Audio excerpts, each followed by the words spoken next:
India versus England మూడో test రేపటి నుంచి రాజ్కోట్లో జరిగిపోతుంది. ఈరోజు వీడియోలో మనం ఇండియా ఆడబోయే ప్లేయింగ్ 11 గెస్ట్ చేద్దాం.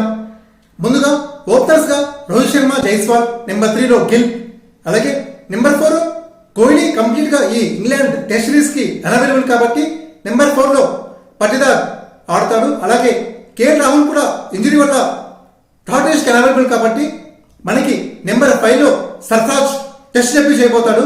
అలాగే నెంబర్ 6 లో ధ్రువ్ జురేల్, కేఎస్ భరత్ కి ఇండియా బై బై చెప్పే ఛాన్సెస్ ఎక్కువగా ఉన్నాయి. జురేల్ కి హాయ్ చెప్పే ఛాన్సెస్ ఎక్కువగా ఉన్నాయి. జురేల్ ని టెస్ట్ చేసే ప్లాన్ లో ఉంటుంది ఇండియా. డెఫినెట్ గా జురేల్ టెస్ట్ డెబ్యూ చేయబోతాడు. అలాగే నెంబర్ 7 లో మనకి జడేజా, అలాగే నెంబర్ 8 లో అశ్విన్, నెంబర్ 9 లో అక్షర్ పటేల్ ఆర్ కుల్దీప్ యాదవ్, నెంబర్ 10 లో బూమ్రా, నెంబర్ 11 లో సిరాజ్. మీరు ప్లేయింగ్ 11 గెస్ట్ చేస్తే కమెంట్స్ లో మెన్షన్ చేయండి. Thank you.